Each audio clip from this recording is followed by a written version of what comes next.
Hey guys, welcome for today's episode on Celebrity Gist. My name is Barry Ruffles, and on this show, we'll be bringing you celebrities so you learn more about them and learn from them. So, before we get to the business of the day, we will take a very short break, and I bet you don't want to miss this. So, when we come back, I'll get you our interesting and important guest for today. So, stay tuned, guys. See you.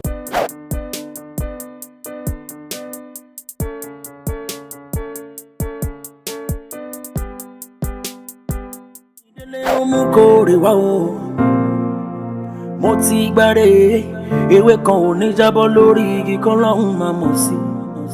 Ó fún wa lóye olóńfà ńláńlá ló fàre ayé mi dé. Mo kọ̀wé ó pé àlàáfíà dé ire owó dé. Okay, so please, we would like to know more about you. Dr. Akposhiri, a veteran Nollywood actor and film director. Wow. How long have you been an actor? Oh, longer than before you were born. Oh, that's quite a long time. Very long enough, and I think I should be in my late 40s in the industry right now. I will say that I'm active even before Nolly was born. So we gave birth to Dollywood, and I'm not just giving birth to Nollywood as an actor or a dancer, but I was also a TV producer, director. I was in the cast of a Neo Masquerade. I was also a dancer. I did dancing too. And, I've been on stage, popularly known as Zaki in the Neo Masquerade in 1780s and 90s. So this is why I said long before you even were born. I believe you were not born in the 80s. So that is it. All right. Wow, that's a very long time, sir. Okay. Gathering from how long you've been in the industry, you must have gathered a whole lot of experiences, both the good, both the bad. So we really want to know how it was like from that time when there was no internet and no technologies. So we really want to know how it is. Yeah, then in the 70s and in the 80s, should I say in the 70s, we had black and white. There was not even colored television, except few were fortunate to have colored, but I don't know, it was black and white in most homes. And then it was also only one TV station, and that was NTA. And I remember that then our program, New Masquerade, is a program every viewers always looked forward to. It comes up 8:30 every Tuesday, and if you miss it, you've missed the program. So then you can't compare then to now, because the situation where you have just only one TV station, you choose your TV station, there's only one station. This is no matter of where you have to tune to AIT, tune to channels, no. And then, how did it start? It started with color bar. TV station opens by, that's NTA open by 4 o'clock with a color bar, then the national anthem, then children's program, then news, then always ended up with a foreign program. But then I think if you're making it very well, because you are a star, because you are good, people will commend you, people will appreciate you. But if you are bad, people will also criticize you. And because you are bad, and people will not like your character, in the sense that not that when you're adding bad character, you're not just, they walk you out and you're off, you'll be replaced. So it was fun then. But then I must tell you that there was a lot of work to it then, because you must be good. I remember then, long time ago, there was live. You go live. This is no matter of where you have to shoot and edit. Do you understand me? If your program is 7 o'clock, your program is 8 o'clock, all the cast will be on their set. We'll have cameras and on different sets. Once it's action, the action is both for you and on air, and viewers are seated watching. So you can imagine, just like you're going on stage. When you're on stage, you don't. If you miss your line, you miss your line. So you see, this is why I said it calls for a very serious work, because you have to get used to your line, master your line, even master the other person, in case the other person misses. So it was a lot of work, and then the rehearsals. We take time to rehearse. Rehearsing, not just rehearsing for the line's sake, rehearsing also for movement. Rehearsing to master both your movement and your line. Rehearse to really treat the viewers. So it's no matter of, oh, this is your script, we are going on set the next minute. No. So there was, but then we live like family then. Because, maybe I should say because we love what we're doing, and not only that we love what we're doing, but because the passion was there. We're not just doing it for the money alone. We're doing it because the interest, the passion was there, and we were also happy because we're making people happy. Do you understand me? So this was it, or that is it. Or like now, we live like one family. We live like brothers and sisters. We see to each other problems, and we understand. We say we're very professional. Professional in the sense that what do you mean by professionalism? It's not just because you have your lines or you have your movement. Professionalism has to do with do your job to enable others to do theirs. We give you a call time by 8 o'clock. If by 8 o'clock, if by 9 o'clock you're not there, you're not professional, because how will others be able to do theirs? But if you're very professional, when you say 8 o'clock, you are there, I am there, you will enable me to do my work, because if you're not there, I won't be able to do my work. So that's one professionalism. That's where professionalism comes in. You have to know your lines, you have to be there for others, you have to be very, very, very disciplined. It's just like on stage. When you do theater art, you must be very disciplined. Call time, not just call time, you must know. So there was love, and we're learning. We learned. We're good. We were happy. We're making people happy, even though the money was there voluntarily. Because when you have passion for something, you don't look at the money first. So, unlike now. But then things are gone the other way. There is money in it now. But then we still need a lot of professionalism in it now that there is money. You can see that most of the veterans, they are gone. So that's it. Okay, wow. That was quite an experience. And how was movie making then? Like, I know we don't have all these cameras and all those equipment you have then. How was it like to make a movie, like in the early 80s? There was no movies then. I told you that Nollywood came in the late 90s. Even when Nollywood came up in late 90s, it also started from NTA.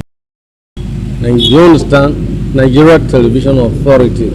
Why I said there was, the camera was started with Umatic. Umatic was having about 20 minutes tape, where you carry cartons of tapes. Do you understand? So, but then, like I told you, most films, there were films that were being shot then. Films that were being shot, they were shot on films. That's one each, cine. Like BC Daughter of the River, that was shot by Jabadu. Jai Simi, Alayo, of course, was shot by Ogunde. So they were films, but then they were also being manned by both black and white. So, but then when you finish such films, you either go to film corporation, or you go to London to go for your post-productions. Do you understand? I still remember that Kokradon was, few episodes of Kokradon was shot in 1 inch cine. That's at 35 mm, and it was taken to London for editing. So you see, like I remember that Things Fall Apart, even though it was a series, was shot on films in it, and it was taken to London for editing. The earliest stage of Nollywood was being shot by Umatic and VHS. I'm not sure you know what is VHS. I'm not sure you know what is Umatic.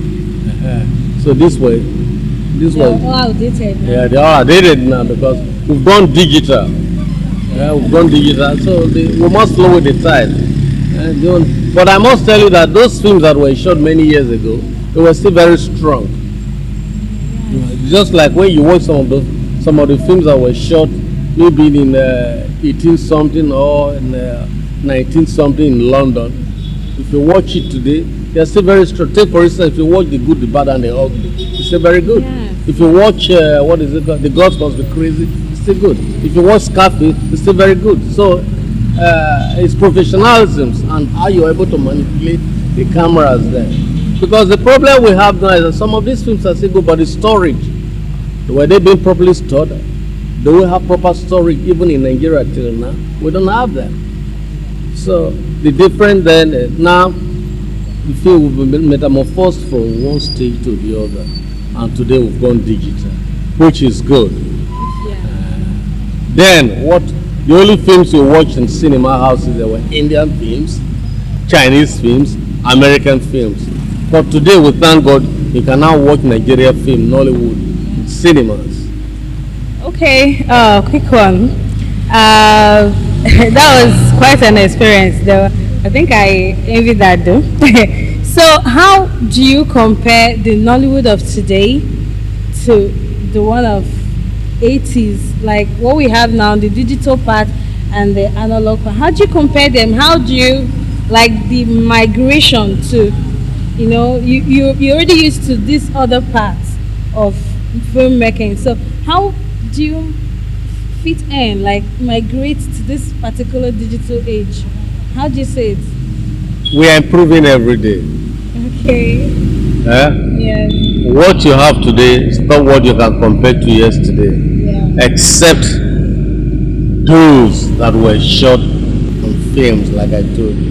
It's better now. We've gone digital. You cannot compare digital to analog, can you? No.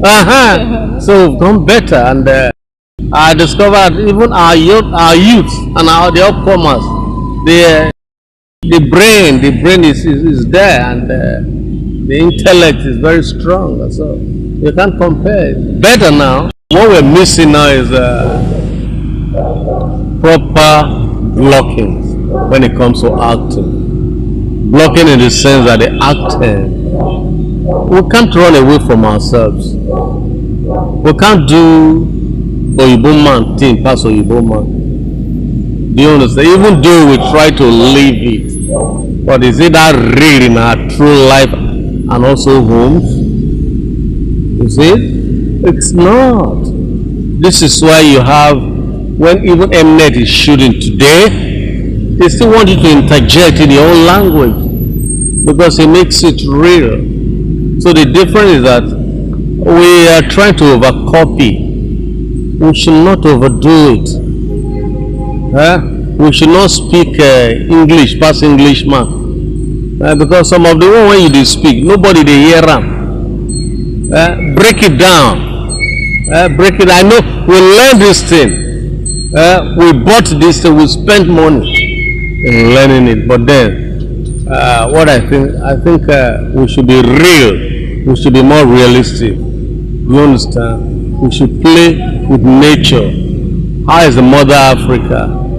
How is the real African man? How is the real Nigerian man? Oh, this is why you see that a lot of people remain tuned to African magic epic. Because they feel, oh, this is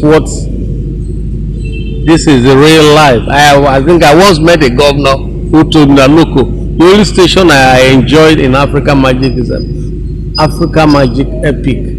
But then we still have problems there. The problem is that when you're showing our real self, Africa Magic Epic, especially when you're doing it, you look at the hair of the lady, you look at there are all those things we should also correct. But then I must give kudos that look, Rome, Nigeria won't be built. There was Rome built in a day. But then If you also take into consideration, we are the first African country that own a TV station. Yeah, Ibadan. We should have gone further than every other African country by now. So what is drawing us back? You see the same problem of leadership. We should have gone beyond, gone further than Egypt, than South Africa. It's the first African country that own a TV station. So why are we? But then I still thank God that we are growing. Wow. Thank you very much, sir. One more thing. What kind of advice do you give the upcoming artists, actors, filmmakers, directors? What kind of advice do you give? So what I'm talking about, a director should always be in charge. Okay. You see a script, read the script very well, interpret the script because it's a director's picture. You are the one that turn it into emotion pictures. So you read very well, interpret the script, do your correction, do your addendum, whichever thing you want to add, whichever thing you want to subtract, do that. Director is in charge, that's it. Then the producer, you know the work of the producer, he manages the money, time, and people. Provide the necessary thing. Once you provide the necessary thing, you also enable the director to do his job very well. You're also enabling the actors to do their jobs very well. So the producer must be there. Then the actors, what makes you an actor? You are the one they see in the picture, it's not the director. It's not the producer. So you work on yourself. Rehearse properly. Ask yourself, am I doing it correctly? I often ask some actors, do you watch yourself? You say, no, once I finish acting, I don't watch. But that's stupid. You see, when you watch yourself, you'll be able to know certain mistakes you've made.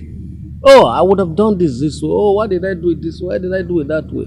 But when you keep watching the previous one, you'll be able to correct yourself. So I encourage every actor, watch yourself.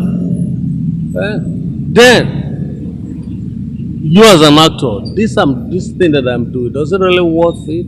Am I impressing the people? Have I done enough for somebody to spend his money to come watch me at the theater or the cinema?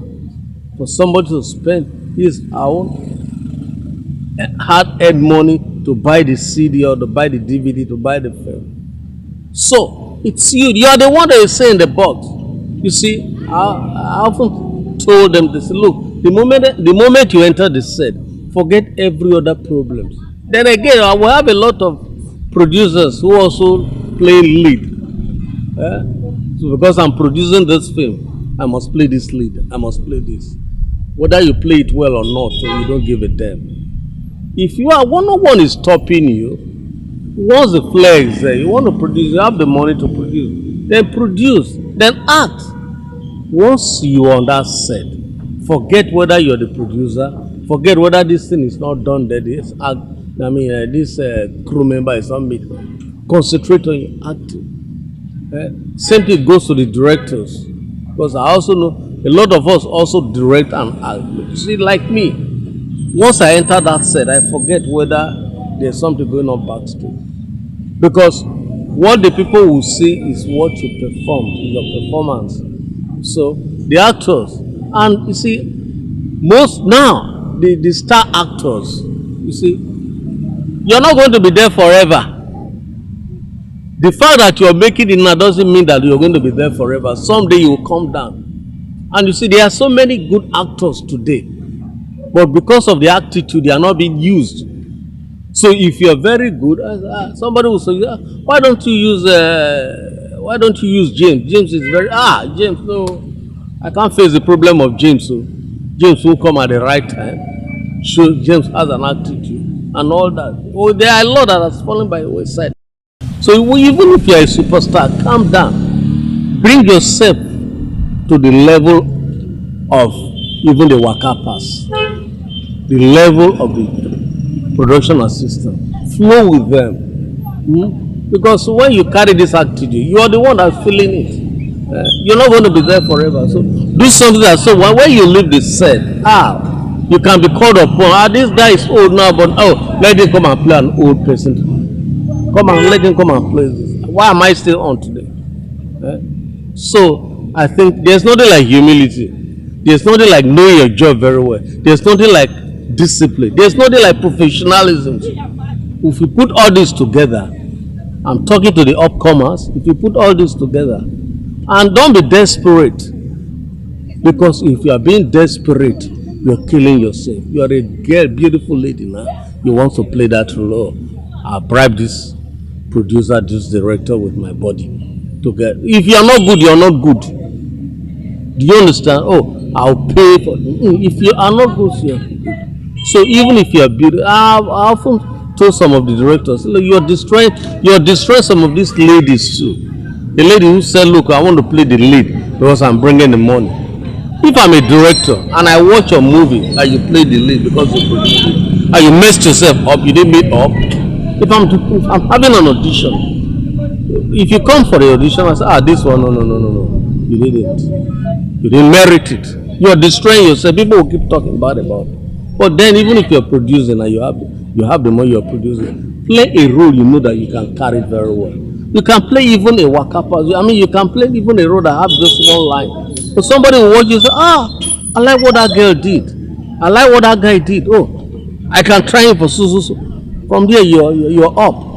So over desperation, if you're too desperate to, will not help you. But you have to be very disciplined. You have to work hard. You have to work hard very well. Be disciplined. Have a vision. This one. Don't ever allow anybody to tell you, you are not good. No, but everybody is good in his or her way. Don't let anybody, you're not good, you can't make it. Once you are made up, look, I must make this, I must make it. You will make it, but work hard. Thank you. All right. Thank you very much. That's quite educative. Very, very. Thank you for being here. Let me ask you one more thing. You said you were last one. One more thing. What are your hobbies? I play music, I swim, I watch films, and I play with my children and my wife. Most especially, I like correcting people. I like meeting people, especially the upcomers, the green ones. I like teaching. I like encouraging them. I'm very humble. I like fun. Okay. Wow. Thank you very much, sir. It was wonderful being here with you today. I really appreciate it. Wow, thank you very much for staying tuned. We have a very lovely moment. It's our daddy here, Dr. Tony Akposhiri, and he actually gave us a lot of lecture, which I learned a lot, and I hope you do learn too. So make sure you keep watching this station, Celebrity Gist. See you next time. Jésù olóore mẹsáyà ẹ ṣé ire ẹ ṣé níbi tẹ́ bá dé àdúpẹ́ o Jésù ẹ ṣé alóore bàbá lónìí.